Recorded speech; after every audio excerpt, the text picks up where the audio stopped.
스튜디오에 이인철 참 좋은 경제연구소장 나와 계십니다. 자, 어서 오십시오. 예. 자, 당초에 트럼프 대통령이 캐나다, 멕시코, 중국에 관세를 부과하겠다 이렇게 결정한 배경에는 마약이 있었습니다.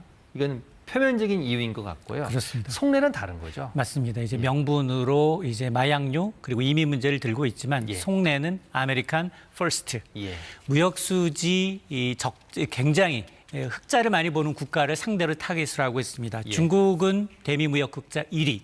그리고 멕시코가 2위입니다.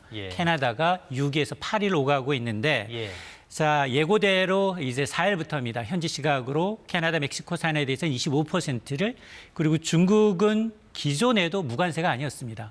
15에서 30% 업종별 기존 관세에다 여기다 10% 추가로 보편적으로 부과하겠다는 겁니다. 특히 이번에 이제 서명한 행정명령이 다른 것과는 달리 상대국이 이번 미국의 조치에 대해서 보복한다라고 하면 추가로 관세를 더 올리는 보복 조항을 포함하고 있습니다. 다만 미국인한테 피해가 직접적으로 오는 캐나다산 원유는 25%는 과하니 10%로 예외를 두고 있는데요. 이번 관세 부과가 의미하는 건 뭐냐? 무역협정을 통한 동맹국도 관세 타겟이 될 수 있다라는 점입니다. 우리나라도 관세를 부과할 가능성이 높다. 그 말처럼 들리는데 캐나다와 멕시코가 지금 즉각 맞대응에 나섰죠? 맞습니다. 예전과는 좀 달라요. 이제 마지막 4년밖에 없다. 라는 걸 인지하고 있습니다. 그러다 보니 캐나다 그리고 멕시코도 이제 보복 관세에 맞불을 놓고 있습니다. 캐나다는 특히나 트럼프 대통령의 지지 구역입니다.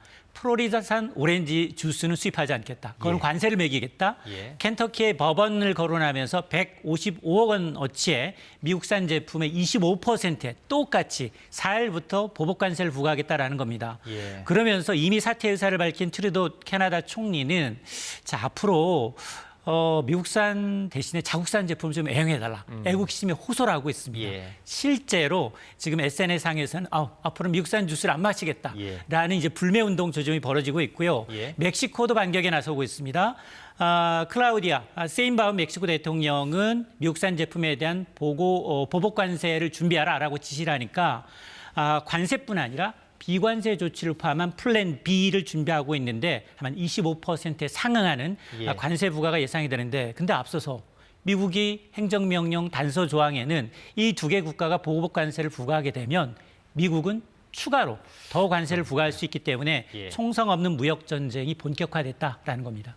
자, 지금 마지막 희망은 트럼프 대통령이 잠시 뒤에 캐나다 또 멕시코 정상과 전화 통화를 하기로 되어 있습니다. 여기서 어떤 합의가 이루어질까 이게 세계의 관심인데 합의가 될 가능성은 좀 낮다고 보시는 거죠? 맞습니다. 미국 동부 현지 시간으로 4일 0시부터 발효가 됩니다. 우리 시간으로 내일 약 2시경이거든요.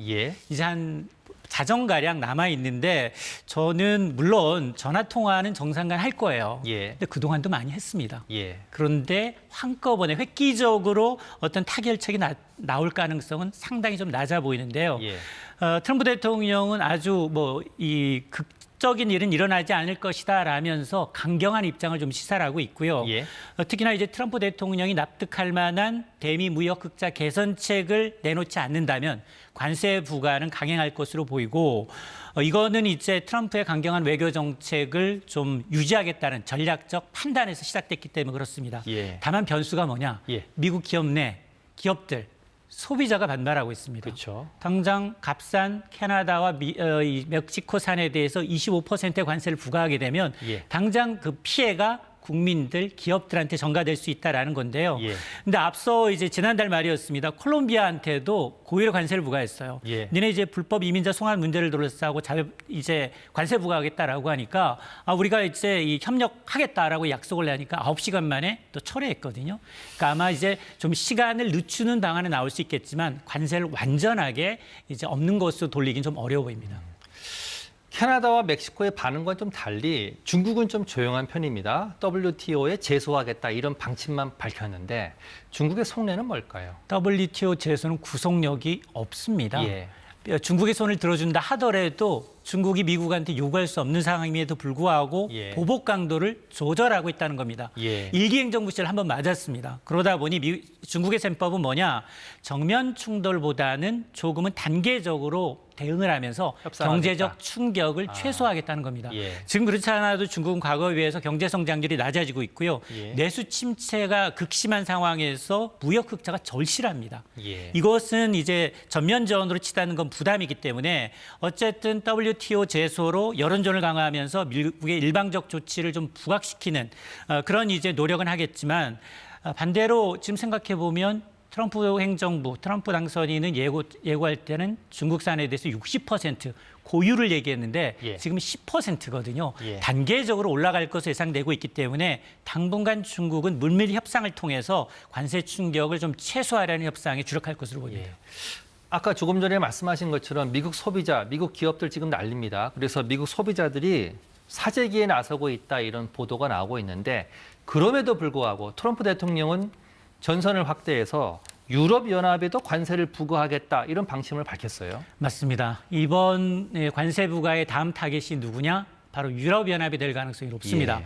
트럼프 대통령이 꼭 집어서 다음은 유럽연합도 곧 새로운 관세를 부과하겠다라고 이제 예고하고 있는 상황인데요. 예. 왜냐? 유럽 내 국가들 가운데서도 독일은 대미 무역 흑자 4위에 해당합니다. 예. 여기에다가 아일랜드, 이탈리아가 대미 교역으로 막대한 이익을 보고 있는 국가 리스트 상위이기 때문에 예. 다음 타깃은 이제 유럽연합이지만 그 다음이 누구냐? 바로 이제 일본, 한국 그리고 베트남과 대만인 동남아시아 국가들입니다. 예. 이러자 이제 이런 이유도 발끈을 하고 있습니다. 트럼프 대통령이 부당한 관세를 부과할 경우 맞대응하겠다. 그러면서 이미 트럼프 대통령이 당선된 이후 파이낸셜 타임즈 보도를 보게 되면 미리 비상계획을 좀 준비하고 있다는 거예요. 이미 나토 대비하고 있군요. 그렇습니다. 예. 방위비를 부담을 좀 증액해라라는 요구를 받고 있기 때문에 미국산 수입을 늘리고 대미 투자도 확대하겠지만 미국산 무기 구매를 확대하는 방안까지도 지금 검토를 하고 있습니다. 예. 자, 트럼프의 관세 정책이 우리 경제에 어떤 영향을 미칠지 조금 더 짚어보겠습니다. 자, 캐나다와 멕시코에는 우리 기업들이 많이 진출해 있습니다. 만약 관세가 부과가 되면 당장 대미 수출에 어려움이 예상이 되는데요. 자, 우리 기업들 어떤 전략을 고민하고 있을까요? 한우리 기자가 짚어봤습니다. 미국에서 팔 물건은 미국에서 만들어라. 트럼프 메시지는 명확합니다. 우리 기업으로선 난감한 주문입니다. 캐나다와 멕시코 두 곳 모두 미국보다 생산비는 싸고 미국 수출 관세는 거의 없었고 가깝기도 해 공장 짓기 최적이었습니다. 이미 캐나다엔 우리 업체 132곳, 멕시코엔 92곳이 있습니다. 제조업이 가장 많습니다. 멕시코엔 삼성전자, 그리고 LG전자가 TV, 냉장고 같은 가전제품을 만들어 미국에 보내고 있습니다. 기아는 미국 수출용 차를 여기에서 만들고 있습니다. 캐나다의 경우 우리 배터리가 생산되고 있습니다. 높아진 관세는 물론 추가 대미 투자 압박까지 염두에 둬야 할 상황.